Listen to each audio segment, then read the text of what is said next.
राजधानी लखनऊ में समाजवादी पार्टी कार्यालय पर सपा सांसद राजीव रॉय की प्रेस कॉन्फ्रेंस की गई। राजीव रॉय ने प्रेस कॉन्फ्रेंस के दौरान अपनी जान का खतरा बताते हुए कहा, मुझे जान से मारने की धमकी मिलती रही। उन्होंने यह भी कहा कि मुझे चुनाव से पहले भी कई बार धमकियां आती रही, मेरा पीछा भी किया गया, लेकिन पुलिस द्वारा कोई संज्ञान नहीं लिया गया। राजीव रॉय ने प्रेस कॉन्फ्रेंस के दौरान और क्या कुछ कहा, आइए इस वीडियो का रुख कराते हैं। राजीव राय जी के ऊपर जानलेवा धमकी दी गई है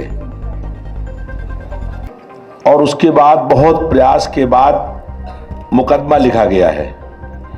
जब एक सांसद के ऊपर धमकी हो रही है जान से मारने की, तो पूरे प्रदेश में क्या हालात होंगे ये आप समझ सकते हैं। पूरे प्रदेश में गुंडा माफिया जंगल राज कायम हो गया है, कोई बहन बेटी सुरक्षित नहीं है। और इसलिए जो है हम लोग ये मांग करते हैं कि सांसद जी की जो घटना ये आप बताई गई है उस पर पूरी जांच हो और इनको जो है जो सिक्योरिटी पहले प्रदान थी वो सिक्योरिटी इनको फिर से दी जाए।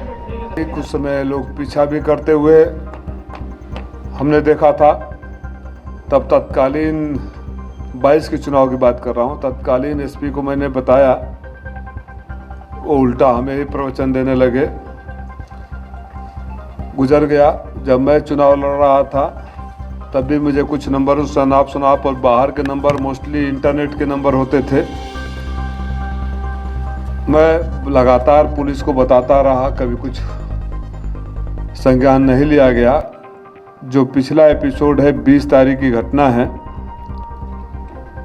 क्योंकि पहले फ़ोन आता, हम सब आजकल के दिमाग में हम लोग को बैठा हुआ है कि फालतू लोग फ़ोन करते हैं, धमकाते हैं, पैसा वसूलते हैं, ऐसा करते हैं। तो मैं भी वैसे अगर ईमानदारी से बोलूँ तो मैं भी गाली देकर फ़ोन काट देता था। इस बार 20 तारीख को 10:11 पर मुझे पाकिस्तान के नंबर से फ़ोन आया और बोलने वाला मुझे लग रहा है भले नंबर पाकिस्तान का था।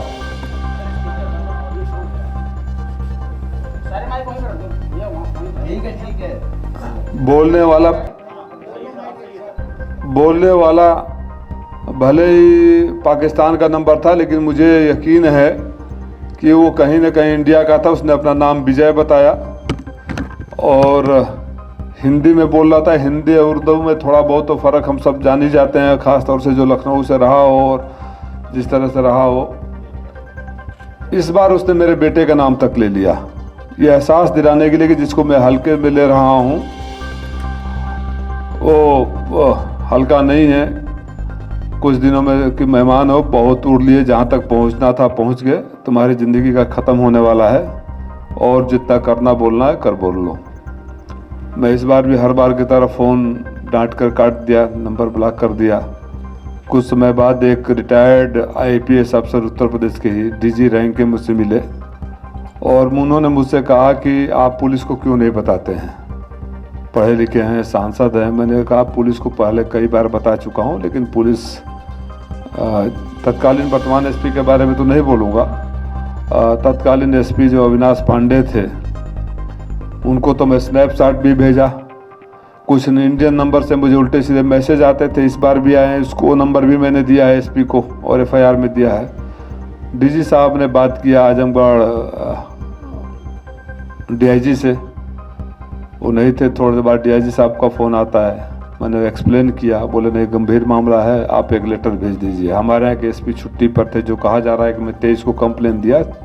कंप्लेन मैंने 20 तारीख को ही कर दिया था, क्योंकि SP साहब छुट्टी थे। 23 पर आए, 23 को उन्होंने एक पहली बार FIR लिखा है। मैं सिर्फ इतना कहना चाहता हूँ कि जो सरकार दावे करती है सबकी सुरक्षा के लिए, दावे की पोल क्या खुलते हैं, आप पत्रकार साथी देख रहे हैं।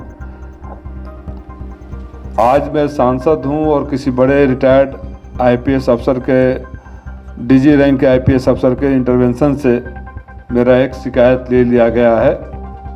अब उस पर मैं कोई प्री मैच्योर कमेंट नहीं करना चाहूँगा कि जांच का विषय है, पुलिस कैसे जांच करती है, कितनी गंभीरता से करती है। लेकिन ये कड़वी सच्चाई है कि जब आम नागरिक के रूप में हम शिकायत करते रहे तो कभी संज्ञान तक नहीं लिया गया। और मुझे समझ से परे है, क्योंकि अगर आप लोग मेरे एफिडेविट को भी देखोगे तो मेरा कभी कोई मेरा इतिहास अपराधियों से लड़ने वाला रहा है। ये ज़रूर है कि मैंने अपराधियों से हमेशा लड़ा है और मेरे नाम के सामने कोई अपराध संख्या 14 की जब चुनाव लड़ा था तब भी नील था। इस बार एक उन्होंने फर्जी की एक टीवी पर बयान का कि हमने योगी जी का अपमान किया है, एक 505 या 504 होता है, उन्होंने कर दिया। उसको भी वो एसपी तब तक दबाए रखा जब तक हमें कोर्ट से नहीं पता चल गया। जब कोरोना में मैं अस्पताल में एडमिट था तब वो एफआईआर करके दबाया हुआ था कि चुनाव के दौरान निकाल कर इनको नॉन अवेलेबल वारंट इशू करेंगे या कुछ करेंगे। एक दिन कोर्ट से फ़ोन आया कि आपका, तो हमने कहा हमारे पास हमें कोई नोटिस नहीं आई, हमें पता नहीं है हमारे पास। मैं वहीं रहता हूँ, वहाँ का लोकसभा का चुनाव लड़ रहा हूँ, मेरा पता अज्ञात, गवाह का पता अज्ञात, शिकायत करने वाले का नाम के साथ हनुमान मंदिर के पास पता है और उस पर पुलिस ने एफआईआर करके चार्जशीट भी लगा दिया था। तो आप पुलिस के आप कार्यप्रणाली को आप जानते हैं। मैं इस समय इसलिए आपके बीच में आया, राष्ट्रीय अध्यक्ष जी का भी आदेश हुआ कि जब पानी सर से गुजर जाता है तो ये पब्लिक डोमेन में बात आनी चाहिए। और हमने केंद्रीय मंत्री को इस बार लिखा है, क्योंकि जो भी मेरे शुभचिंतक है इंक्लूडिंग माय लीडरशिप, सब ने यही सलाह किया कि आप ऐसे इग्नोर करते रहेंगे, किसी दिन अनहोनी हो जाएगी तो फिर ये कहा जाएगा कि आप सांसद हैं, पढ़े लिखे हैं, फिर भी आपने पुलिस को क्यों नहीं बताया। जबकि सच्चाई है कि पुलिस को मैं लगातार बताता रहा हूँ। ये वर्तमान एसपी ने ज़रूर उच्च अधिकारियों के हस्तक्षेप से या स्वतः ये वो खुद बताएंगे एफआईआर किया है। जांच कहाँ तक गई है इस प्रगति के मेरे बारे में जानकारी नहीं है।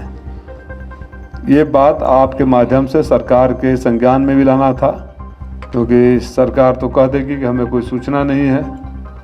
एफआईआर 20 तारीख को मैंने शिकायत दिया, 23 को एफआईआर हुआ है एक छोटी सी धारा में। अब उम्मीद करते हैं कि पुलिस कार्रवाई करे इस पे।